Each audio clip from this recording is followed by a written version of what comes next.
स्वर्णोदयदीप्तिम् अखिलभुवनचैतन्यप्रसारम्। నమస్కారం, మన ధర్మం కార్యక్రమానికి స్వాగతం. ఇవాళ మన ధర్మం కార్యక్రమంలో మన ధర్మ సందేహాలను నివృత్తి చేసేందుకు మనతో పాటు ఉన్నారు ప్రముఖ ఆధ్యాత్మికవేత్త పెరవలి సుధాకర్ శర్మ గారు. గురుగారు నమస్కారం. అమ్మా నమస్కారం. గురుగారు, ఈరోజు నృసింహ జయంతి. శ్రీ మహావిష్ణువు ధరించినటువంటి దశావతారాలలో నృసింహ అవతారం యొక్క వైశిష్ట్యం ఏంటి? ఓం నమో భగవతే వాసుదేవాయ. నిజంగా నృసింహ జయంతి అనేటువంటిది చాలా విశిష్టమైనటువంటి సందర్భం. ఎందువల్ల అంటే అవతారాల్లో కూడా అత్యంత విశిష్టమైన అవతారం నృసింహ అవతారం.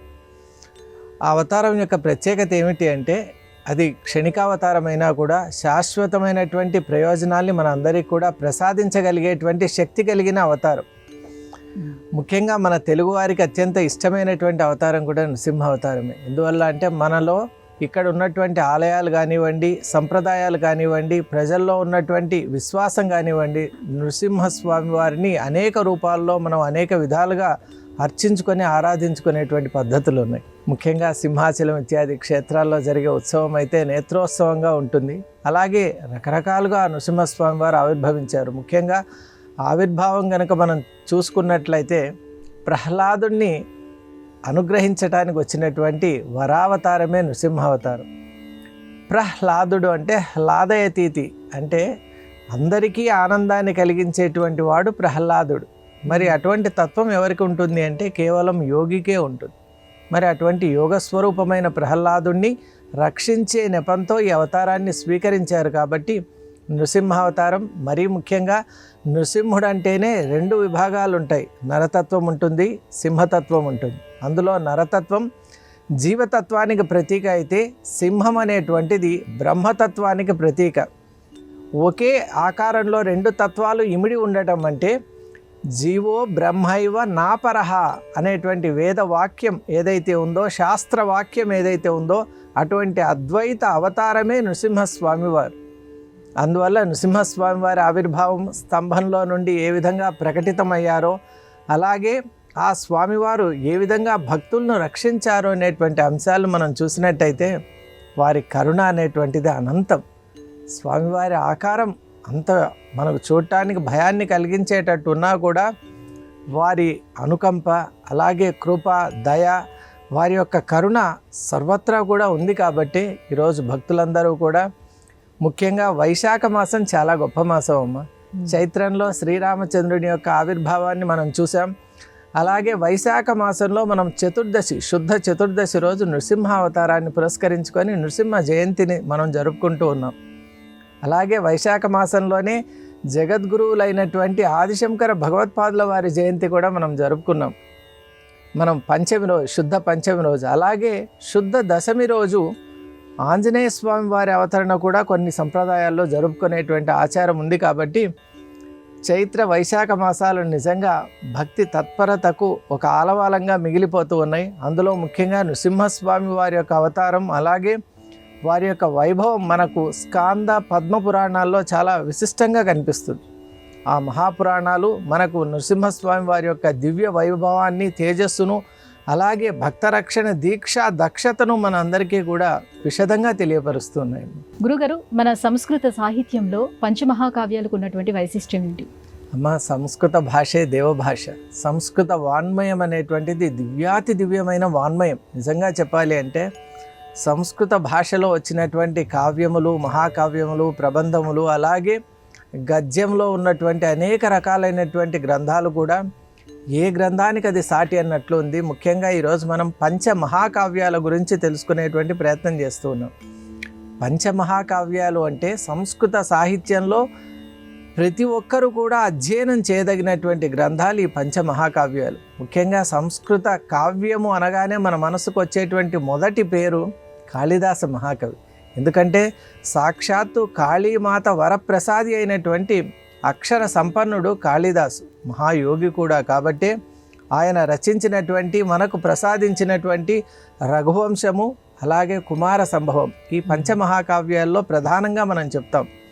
ముఖ్యంగా రఘువంశం మహాకావ్యం ఎంత అద్భుతంగా ఉంటుందంటే, వాగర్తావివ సంపృక్తో వాగర్త ప్రతిపతయే జగతః పితరో వందే పార్వతీ పరమేశ్వరో అని అత్యద్భుతమైనటువంటి ప్రారంభాన్ని చేసి శివకేశవ అభేదాన్ని అక్కడ సృష్టించి, అలాగే కస్సూర్య ప్రభవ వంశ క్వచాల్ప విషయామతి తితీర్షుర్ దుస్తరం మోహాద్ ఉడుపేనాస్మి సాగరం అని అంత విశాలమైనటువంటి విస్తృతమైన పాండిత్యం ఉన్నా కూడా రఘువంశ కీర్తి అంటే రఘువంశం అనేటువంటి ఆ సముద్రాన్ని, ఆ యశోకీర్తిని వర్ణించడానికి నా ప్రయత్నం ఎలా ఉంది అంటే సముద్రాన్ని ఒక చిన్న తెప్పతో దాటే ప్రయత్నంలాగా ఉంది అని అంత అద్భుతమైన ఉపమానంతో మొదలుపెట్టారు. అందుకే ఉపమా కాళిదాసస్య అని సంస్కృత సాహిత్యంలో అంటారు. అలాగే రఘువంశ మహారాజుల వర్ణన కూడా చేస్తూ త్యాగాయ సంవృతార్థాయ సత్యాయ మితభాషినే, అలాగే యశసే విజిగీషాయ ప్రజాయ గృహమేదినే అనేటువంటి రీతిలో వారందరూ రఘువంశ రాజులు ఉన్నారని కాళిదాస మహాకవి చెప్పారు. అలాగే కుమార సంభవం అనేటువంటి మహాకావ్యంలో కూడా కుమారుడు అంటే కార్తికేయుడు, సుబ్రహ్మణ్య స్వామి వారి యొక్క ఆవిర్భావం, జననం, ఆ దివ్య లీలా వైభవాన్ని కూడా వర్ణించారు. ఆ గ్రంథం ప్రారంభంలోనే మనకు హిమాలయ పర్వతం యొక్క వైభవాన్ని కూడా చెబుతూ ఆ కాళిదాస మహాకవి అస్తి ఉత్తరస్యాంతు దిశి దేవతాత్మ హిమాలయో నామ నగాదిరాజ అని వారు చెప్పారు. మరి అటువంటి అద్భుతమైన శబ్ద ప్రయోగాలన్నింటినీ కూడా మనం కాళిదాస యొక్క మహాకావ్యాల్లో మనం చూసాం. అలాగే భారవి రచించినటువంటి కిరాతార్జునీయం అనే గ్రంథం, కిరాతుడు అంటే ఇక్కడ పరమశివుడు కిరాత రూపంలో వచ్చి అర్జునునికి పాశుపతం అటువంటి దివ్యమైన అస్త్రాలని ధనస్సును ఇచ్చినటువంటి ఒక దివ్య సందేశం. ఆ సందర్భం సన్నివేశం ఎంత హృదయంగా ఉంటుందంటే కిరాత రూపంలో వచ్చి ధర్మపక్షాన ఉన్నటువంటి అర్జునునికి పాశుపతాన్ని ప్రసాదించిన ఆ మహాదేవుని యొక్క కృపను మనం ఏమని వర్ణించగలం.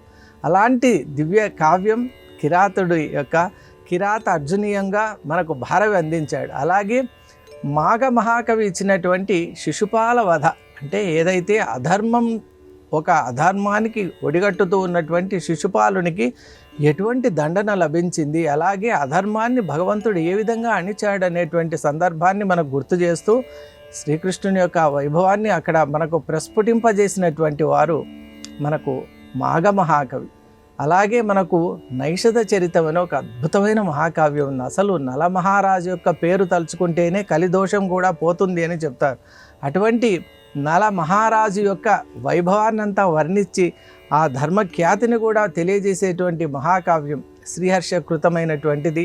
అది నైషధ చరితం అని పేరున మనకు అందుతోంది. కాబట్టి పంచ మహాకావ్యాలే కాక అత్యద్భుతమైన కావ్యాలు ఉన్నాయి. ముఖ్యంగా ఆది కావ్యమైనటువంటి రామాయణాది అనేక కావ్యాలకు మూలం సంస్కృత వాన్మయం. కాబట్టి సంస్కృత శబ్దం, సంస్కృత వాన్మయం అనేటువంటిది ప్రతి ఒక్కరు కూడా ఈ విషయంలో శ్రద్ధ చూపించాలని మనం. ఎందువల్ల అంటే మనం మన ప్రాంతీయ భాషలు నేర్చుకున్నా లేక విదేశీ భాషలు నేర్చుకున్నా మన భాషలన్నిటికీ మూలమైనటువంటి దేవభాష అయినటువంటి అలాగే వేద భాష అయినటువంటి సంస్కృత భాషను మాత్రం దయచేసి విస్మరించరాదు అని మనవి చేస్తున్నాను. ఎందువల్ల అంటే ఈ ఒక్క భాష బ్రతికి ఉంటే ప్రపంచంలో అన్ని భాషలు బ్రతికి ఉన్నట్లే.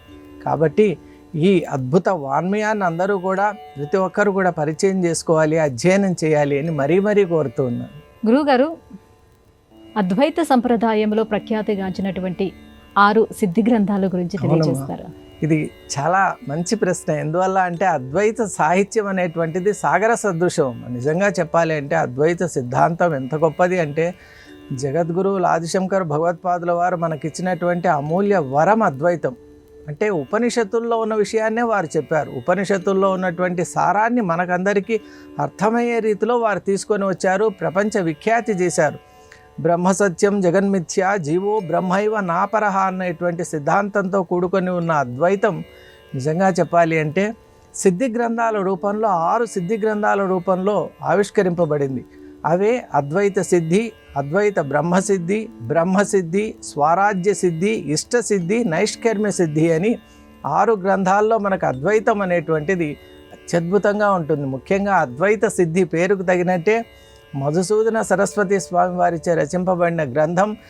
ఈనాటికి కూడా అద్వైత సిద్ధాంతాన్ని అధ్యయనం చేయాలనుకున్న ప్రతి ఒక్కరు కూడా అధ్యయనం చేయవలసినటువంటి గ్రంథం అద్వైత సిద్ధి. కానీ చాలా జటిలమైనటువంటి కఠినమైనటువంటి గ్రంథం కాబట్టి పరిశ్రమ చేసి మనం అధ్యయనం చేయాలి. నిజంగా అద్వైత సిద్ధికి సోపానంగా ఆ గ్రంథాన్ని మనం పేర్కొనవచ్చు. అలాగే అద్వైత బ్రహ్మ సిద్ధి అనేటువంటి గ్రంథం సదానంద కాశ్మీర చేత రచింపబడింది. అలాగే బ్రహ్మసిద్ధి మండన మిశ్రుని చేత రచింపబడింది. అలాగే స్వరాజ్య సిద్ధి గంగాధర సరస్వతి స్వామివారి చే రచింపబడింది. అలాగే ఇష్టసిద్ధి విముక్తాత్మ మహాకవి చేత మహాపండితుని చేత యతి చేత రచింపబడింది. అలాగే నైష్కర్మ్య సిద్ధి అనేటువంటి గ్రంథం సాక్షాత్తు సురేశ్వరాచార్యుల వారి చేత రచింపబడింది. కాబట్టి సురేశ్వరాచార్యుల వారంటే మన శృంగేరి పీఠానికి ప్రథమ గురువులు. కాబట్టి నైష్కర్మ్య సిద్ధి అనేటువంటి గ్రంథం నిజంగా శృంగేరి పీఠ వాసులందరికీ అనుయాయులందరికీ కూడా పరమ ప్రీతికరమైనటువంటి గ్రంథం. ఇలాంటి 6 సిద్ధి గ్రంథాలను ఎవరైతే అధ్యయనం చేస్తారో అద్వైత వేదాంతం వారికి హస్తామలకం అవుతుంది అనటంలో ఆశ్చర్యం లేదు. ఎందువల్ల అంటే ఈ గ్రంథాల్లో అద్వైత తత్వం అత్యంత సులభంగా సూక్ష్మంగా అలాగే అద్వైతంలో ఉన్న ఎంతో లోతుపాతుల్ని కూడా మనకు ముందు ప్రవేశపెడుతూ అద్వైత సిద్ధాంతాన్ని అన్ని విధాలుగా మనకు అందించాయమ్మా ఈ గ్రంథాలు. కాబట్టి ఈ 6 సిద్ధి గ్రంథాలు అద్వైతానికి మూల కందాలు అని మనం పేర్కొనవచ్చు. గురుగారు, రామకృష్ణ పరమహంస ఆవిష్కరించిన వివేకానందుల నిజతత్వాన్ని గురించి విశదీకరిస్తారా? ఇది చాలా బాగుంటుందమ్మా. నిజంగా చెప్పాలి అంటే రామకృష్ణ పరమహంస దగ్గరికి వివేకానంద స్వామి వారు చాలా చిన్న వయసులో వచ్చేవారంట.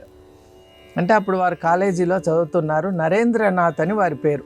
సన్యాసాశ్రమం తర్వాత వివేకానంద స్వామి అయ్యారు. నరేంద్రనాథ్ ఎప్పుడైతే రామకృష్ణ పరమహంస అంటే అప్పటికే కాళీమాత యొక్క వరప్రసాది కాబట్టి ఎంతోమంది పెద్ద పెద్ద వాళ్ళు వచ్చి వారి దర్శనానికి నిరీక్షించేవారు. అసలు వారికి ఇష్టం ఉంటేనే మాట్లాడేవారు, లేకుంటే చాలామందికి వారితో సంభాషణ కూడా కుదిరేది కాదు. మరి అలా ఉన్న సందర్భంలో ఎప్పుడైతే నరేంద్రనాథుడు వచ్చాడో ప్రథమ దర్శనంలోనే ఆయన తన పక్కన కూర్చోబెట్టుకున్నారు. అలాగే నరేంద్రుడు వస్తుంటే ఈయనే ఎదురేగి స్వాగతం పలుకుతున్నాడు. నరేంద్రుడిని కూడా ఆశ్చర్యం అనిపించింది. నేనేమో చిన్న పిల్లవాడిని, నేను ఇంకా కాలేజ్ స్టూడెంట్ను, ఆయనేమో ప్రపంచమంతా కొనియాడుతున్న గొప్ప తపస్వి యోగి అంటున్నారు. మరి ఆయన నాకెదురు రావటం ఏంటి, ఆయన ప్రసాదాలన్నీ తన చేతితో నాకు తినిపించడం ఏంటి, ఇంతమంది వీళ్ళు ఉండగా నాకు ప్రత్యేకత ఏంటో అర్థం కావటం లేదని అనుకునేవాడు.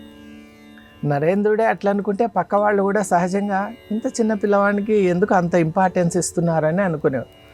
అప్పుడు పరమహంస అది గ్రహించిన వారే ఏమన్నారంటే, సరి అయిన సమయంలో మీకు సమాధానం చెప్తాను అని ఒకసారి ఆయన సమాధి స్థితిలో ఉన్నప్పుడు ఒక అద్భుతమైన విషయం చెప్పారట. నేను సహజ సమాధిలో ఒకరోజు ఉంటూ ఊర్ధ్వలోకాలకు వెళ్ళిపోయాను. అలా అలా అలా వెళ్తూ ఊర్ధ్వలోకాలకు వెళ్తూ ఉన్నప్పుడు నేను ఒక అద్భుతమైన దృశ్యాన్ని చూశాను. అదేమిటి అంటే, ఈలో భూలోక భోర్లోక సువర్లోక మహర్లోక జనోలోక తపోలోక సత్యలోకాలను కూడా దాటినటువంటి ఒక క్రమంలో అక్కడ దివ్యమైనటువంటి కాంతి పుంజాలు ఉన్నాయి. అక్కడ శక్తి చైతన్యంతో అక్కడ సప్త మహర్షులు కూర్చొని ధ్యానంలో ఉన్నటువంటి ఒక ప్రదేశాన్ని చూశాను. అక్కడ ఆ సప్త ఋషులు కొన్ని లక్షల సంవత్సరాలుగా వాళ్ళు దీర్ఘ ధ్యానంలో ఉన్నారు. అటువంటి సందర్భంలో ఒక దృశ్యం చూశాను. ఒక మహర్షి దగ్గరికి ఒక చిన్న పసిపాప వెళ్ళింది. ఎంతో ముద్దుగా ఉండే ఆ పసిపాప వెళ్ళి ఆ మహర్షి యొక్క ఒళ్ళో కూర్చోవడంతో ఎన్నో సంవత్సరాలుగా కళ్ళు తెరవనటువంటి ఆ మహర్షి కళ్ళు తెరిచి ఆనందంగా ఆ పాపను చూస్తే ఆ పాప, నేను కిందికి భూలోకానికి వెళ్తున్నాను, నీవు కూడా రా అని పిలిచారట. పిలిస్తే, అదేంటి భూలోకానికి రావటం మాకు అంత ఇష్టం ఉండదు కదా, మాకు తపస్సు ప్రధానమైనటువంటి వాళ్ళం అంటే, లేదు నువ్వు రావాలి, నేను వెళ్తున్నాను, నువ్వు కూడా రావాలి అన్నారు. అప్పుడు మహర్షి సరే అని చిరునవ్వుతోనే సమాధానం చెప్తే, అప్పుడు ఆ పాపతో పాటు ఆ మహర్షి కూడా కిందికి వచ్చారు, సప్త ఋషుల్లో ఒకరైనటువంటి వారు అని. అప్పుడు భక్తులకు ఒక అత్యంత ఆశ్చర్యకరమైన విషయం చెప్పారట. ఇప్పుడు మీరు బాగా శ్రద్ధగా వినండి, ఆ పసిపాప ఎవరో కాదు, నేను అని చెప్పారు. అంటే రామకృష్ణ పరమహంసే ఆ పసిపాప. మరి రెండవ ప్రశ్న ఏమిటి, ఆ సప్త ఋషి ఉన్నారు కదా, ఆయన ఎవరో కాదు, ఈ నరేంద్రుడే అని చెప్పారంట. చూసారా? అంటే నరేంద్రనాథ్ ఈ వివేకానంద స్వామి అంటే వారు సప్త ఋషుల్లో ఒకరమ్మ. ఆ సప్త ఋషి స్వరూపం కాబట్టే వారి వాక్కుకు వారి ప్రజ్ఞకు మొత్తం ప్రపంచమంతా కూడా మన సనాతన ధర్మం విశ్వవ్యాప్తం చేయగలిగారు అంటే వారు ఆ లోకంలోంచి వచ్చిన సప్త ఋషి. కాబట్టే ఈరోజు విశ్వమంతా కూడా సనాతన ధర్మ వైభవాన్ని తెలుసుకోగలిగింది అంటే స్వామీజీ చేసినటువంటి అవిశ్రాంతమైన కృషి. కేవలం ఆదిశంకరుల వలె వారు 32 సంవత్సరాలు ఉంటే స్వామివారు 39 సంవత్సరాలు మాత్రమే ఈ భూమిపై ఉండి వారి కార్యక్రమాన్ని పరిపూర్ణం చేసుకున్నారు. రామకృష్ణ పరమహంస చెప్పారంట, కాశీకి మాత్రం నరేంద్రుడిని ఎట్టి పరిస్థితిలో పంపించొద్దండి. ఎందుకు? కాశీకి వెళ్ళాడా తన నిజతత్వం తెలుసుకుంటాడు. కానీ అనుకోని కొన్ని సందర్భాల్లో వివేకానంద స్వామి కాశీకి వెళ్ళడం, ఆ తర్వాత నుండి మౌనంలోకి వెళ్ళిపోవటం, తనకు తానే తిరుగు ప్రయాణానికి ఒక తేదీని కూడా నిర్ణయించుకోవడం, ఆ తర్వాత యోగ మార్గంలో తన లోకానికి తాను వెళ్ళిపోవడం, ఇలాంటి దివ్యమైన భవ్యమైనటువంటిది ఈ యొక్క వివేకానంద స్వామి వారి యొక్క నిజ తత్వ స్వరూపం. దానికి మనకు అనుగ్రహించింది సాక్షాత్తు రామకృష్ణ పరమహంస గురుదేవులే. గురుగారు, అలానే మరో సందేహం. నల్గొండ జిల్లాలో వెలిసిన సాంకేతిక వైభవంగా పేరుగాంచినటువంటి ఛాయా సోమేశ్వర స్వామి దేవాలయం వైశిష్ట్యం గురించి తెలియజేస్తారా? అవునమ్మా, నిజంగా చాలా విశిష్టమైన ఆలయం. ఎందువల్ల అంటే ఎవరైనా మనం ఒక్కసారి ఛాయా సోమేశ్వరుని యొక్క దివ్య దర్శనం చేసుకుంటామో మళ్ళీ మళ్ళీ వెళ్ళాలనిపిస్తుంది. ఎందుకంటే నల్గొండ ప్రాంతంలో కూడా కొన్ని విశిష్టమైన ఆలయాలు ఉన్నాయమ్మా. ఎందుకంటే అక్కడ కొన్ని ప్రాంతాలపై పరిశోధన చేసినప్పుడు ఛాయా సోమేశ్వరుడు అనేటువంటిది ఒక సాంకేతికమైనటువంటి అద్భుతం. మనం హంపి ఆలయంలో ఎలా అయితే మనకు రివర్స్గా ఒక ఇమేజ్ అనేటువంటిది కనిపిస్తుందో, ఇక్కడ కూడా ఆ అద్భుతం ఏమిటో మనకు తెలియదు. కానీ సూర్యుడు ఏ దిశలో ఉండనియండి, ఎలా ఉండనియండి, స్వామివారి మీద మాత్రం ఒక ఛాయ అనేటువంటిది పడుతుంది నిరంతరం. ఛాయతో కూడి ఉన్న సోమేశ్వరుడు కాబట్టి, చంద్రప్రతిష్ఠితమైనటువంటి ఆ శివలింగం కాబట్టి, శివస్వరూపం కాబట్టి ఛాయా సోమేశ్వరుడు. అలాగే ఇక్కడ మనం వేదాంత స్వరూపంగా మనం అర్థం చేసుకోవాలి అంటే ఛాయ, శివుడు, ఈ రెండు అంటే బింబము, ప్రతిబింబంగా మనం అర్థం చేసుకోవాలి. భగవంతుడు బింబము, మనమంతా ప్రతిబింబాలము కాబట్టి బింబ ప్రతిబింబ దర్శనం అని మనకు అద్వైత సంప్రదాయంలో కూడా ఒక అద్భుతమైనటువంటి ఒక పరంపర ఉంది. కాబట్టి ఛాయా సోమేశ్వరుడు అంటే నిజంగా చెప్పాలి అంటే ఆ పరబ్రహ్మ దర్శనం చేసుకోవడమే. కాబట్టి మీకు ఎప్పుడు వీలైతే అప్పుడు ఆ ఛాయా సోమేశ్వరుని యొక్క దివ్య దర్శనం చేసుకోండి. అలాగే అక్కడ మహావిష్ణువు, అలాగే సూర్యుని యొక్క ఆలయాలు కూడా ఉన్నాయి. ముఖ్యంగా శిల్ప సంపద కూడా అత్యద్భుతంగా ఉన్నటువంటి నేపథ్యంలో ఆ పురాతన ఆలయాన్ని దర్శించుకొని అక్కడ ఉన్నటువంటి ఆ మూర్తుల యొక్క దివ్యమైన అనుగ్రహాన్ని పొందాలి అని ఆకాంక్షిస్తూ ఛాయా సోమేశ్వరుడు సాంకేతికంగానే కాకుండా ఆధ్యాత్మికంగా నిజంగా ఒక అత్యద్భుతం అని మరీ మీకు తెలియజేసుకుంటూ ఉన్నాను. గురుగారు, అద్వైత సిద్ధాంతాన్ని అష్టావక్ర గీత వివరిస్తుందని చెప్తారు, దీని గురించి విపులీకరిస్తారా? ఇది నిజంగా అద్వైత వేదాంతంలో అష్టావక్ర గీతకు సాటిలేని స్థానం ఉందమ్మా. అసలు అష్టావక్రుడు అంటేనే అద్వైతంలో ఒక మహానుభావుడు. ఆ అష్టావక్ర గీత ఎంత అద్భుతంగా ఉంటుందంటే అందులో ఉన్న ప్రతి అక్షరం కూడా వేదములలో ఉన్నటువంటి ఆ సత్యాల్ని ప్రతిబింబింపజేస్తూ ఉంటుంది. అష్టావక్రుడు పేరుకు ఎలా ఉంటుందంటే అష్టవక్రములతో ఉన్నటువంటి వారు. వక్రములు అంటే వంకరలతో పుట్టాడు బాబు. ఎందువల్ల అంటే ఆయన తల్లి గర్భంలో ఉన్నప్పుడే తండ్రి శిష్యులకు వేద పాఠం చెప్పిస్తూ ఉండేవారు. అయితే ఆయన రాత్రి పగలు తేడా లేకుండా విద్యార్థుల చేత వల్ల వేయిస్తూ ఉంటే అది అంత సమంజసం కాదేమో అని గర్భంలో ఉన్నటువంటి ఈ యొక్క శిశువు ఒక సూచన చేయడంతో ఉగ్రుడైనటువంటి ఆయన క్షణిక ఆవేశానికి లోనై ఈయన అష్టవంకరలతో జన్మించుగాక అని శాపం పెట్టాడు. అలా పుట్టినటువంటి వాడే అష్టావక్రుడు. కానీ మహాజ్ఞాని ఆయన, బ్రహ్మజ్ఞాని. కాబట్టి ఒకసారి అష్టావక్రుని యొక్క తండ్రి జనకుని యొక్క సభలో ఉన్నప్పుడు వంది అనేటువంటి ఒక పండితుని చేత పరాభవం చెందుతాడు. ఆయన ఏం చేస్తాడంటే వరుణుడు చేసే యాగం ఉంది కాబట్టి సముద్ర గర్భంలోకి తీసుకెళ్ళి అక్కడ ఆ యాగ రక్షణలో పెట్టింటాడు. కానీ సముద్రంలో మునిగిపోయాడు అని వీరంతా దుఃఖిస్తూ ఉంటారు. అష్టావక్రుడు మళ్ళీ జనకుని యొక్క సభకు వెళ్ళి ఆ వంది అనేటువంటి పండితునిపై విజయం సాధించి శాస్త్రంలో అక్కడ ఉన్నటువంటి పండితులంతా కూడా ఆశ్చర్యపోతారు. ఎందుకంటే అసలు బాలుడు ఇంత అమితమైనటువంటి తేజస్సు ఉంది, శాస్త్రం అయితే ఆయన కరతలామలకంగా ఉంది, ఎటువంటి వాదాన్నైనా సులభంగా ఆయన శాస్త్రం యొక్క అన్వయంతో ఆయన ఒక స్థాపన చేయగలుగుతున్నాడు. కాబట్టి ఆయన బుద్ధిశక్తికి అచ్చెరు పొంది అందరూ కూడా ప్రణామాలు చేయటం, ఆ వంది పండితుడు కూడా తన యొక్క పరాభవాన్ని, ఓటమిని అంగీకరించి వాదనలో భాగంగా ఆయన తండ్రిని మళ్ళీ వరుణుని సంరక్షణలో ఉన్నటువంటి ఆ తండ్రిని సముద్రంలోంచి తీసుకొని తిరిగి అప్పగించటం, అప్పుడు సంతోషించినటువంటి తండ్రి ఆ కుమారుణ్ణి చూసి ఆనందిస్తాడు. పుత్రోత్సాహము తండ్రికి అని మనం అంటాం కదా. ఆయన కూడా గొప్ప తపస్వి కాబట్టి, ఇంత గొప్ప ఘన విజయం సాధించావు కాబట్టి నా తపస్సు యొక్క ప్రభావం చేత నీకు ఈ అష్టవంకరులు కూడా పోవుగాక అని ఒక మంచి ఆశీర్వచనం ఇచ్చిన ఉత్తర క్షణంలోనే అద్భుత రూపంతో ప్రకాశిస్తూ ఉంటాడు అష్టావక్రుడు. కాబట్టి అష్టావక్ర గీత అనేటువంటిది ముఖ్యంగా మనం ఇంతకుముందే చెప్పుకున్నాం, స్వామి వివేకానందులకు అత్యంత ప్రీతిపాత్రమైన గ్రంథం కూడా అష్టావక్ర గీతే. చాలా పర్యాయాలు చదివేవారట. అలాగే భగవాన్ రమణుల వారికి కూడా అత్యంత ఇష్టమైన గ్రంథం అష్టావక్ర గీత. అద్వైతంలో ఇక చిట్ట చివరి ఆ మెట్టుగా మనం భావించవచ్చు. అంత ఉన్నతమైనటువంటి భావనలతో, అజాతవాదం లాంటి అద్భుతమైన సిద్ధాంతాలతో ఉన్నటువంటి గ్రంథం ఈ యొక్క గ్రంథరాజమని మనం చెప్పుకోవచ్చు. కాబట్టి అక్కడ సత్య దర్శనం, అలాగే సత్య ప్రతిష్ట, అలాగే ఈ ప్రపంచ స్థితి, జీవ బ్రహ్మైక్యం ఇవన్నీ కూడా అద్భుతమైన రీతిలో ప్రవేశపెట్టాయి. కాబట్టి ఎవరైతే ఈ యొక్క వేదాంతాన్ని అధ్యయనం చేయాలనుకుంటారో వారందరూ కూడా అష్టావక్ర గీతను అధ్యయనం చేయాలి అని మనవి చేస్తూ ఉన్నాను. గురువుగారు, వేదాంతంలోని రజ్జు సర్ప ఈ వృత్తాంతాన్ని వివరిస్తారా? చక్కటి వృత్తాంతం అమ్మ. ఎందువల్ల అంటే మాకు వేదాంతంలో రజ్జు సర్ప భ్రాంతితోనే వేదాంతం అనేది కూడా ప్రారంభమవుతుంది. అసలు రజ్జు సర్ప భ్రాంతి ఏమిటి అంటే ఒక చిన్న దృష్టాంతంతో మనం అర్థం చేసుకోవచ్చు. ఒక తల్లి కుమారుడు ఒక ఇంట్లో ఉన్నారు. అది సంధ్యా సమయం. అప్పుడు ఇంకా దీపాలు వెలిగించలేదు తల్లి. ఆ సమయంలో ఈ పిల్లవాడు పెరటిలోకి వెళ్ళాడు. ఏదో అలా వెళ్ళినప్పుడు అక్కడ ఒక పొడవుగా త్రాడులాగా ఒకటి ఉంది. అది కదులుతూ ఉంది. మరి అది చూసి ఇంకొకసారి భయం వేసింది అతనికి. పామే అనుకున్నాడు, ఇంకా ఖచ్చితంగా ఇదేదో పామే వచ్చింది ఇంట్లోకి, లోపలికి వస్తోంది, కదులుతోంది అని. ఇక ఎంత వేగంగా ఇంట్లోకి వచ్చాడంటే, వచ్చి ఎవరైనా పిల్లవాడికి ముఖ్యం తల్లే. ఏదైనా ఏమనుకుంటాడంటే మా అమ్మకి కనుక చెప్పాను అంటే అది పరిష్కారం అయిపోతుందని ఒక నమ్మకం. అందుకు వాయువేగంతో వచ్చి తల్లి దగ్గర చెప్పాడు, ఇలా అయిపోయింది.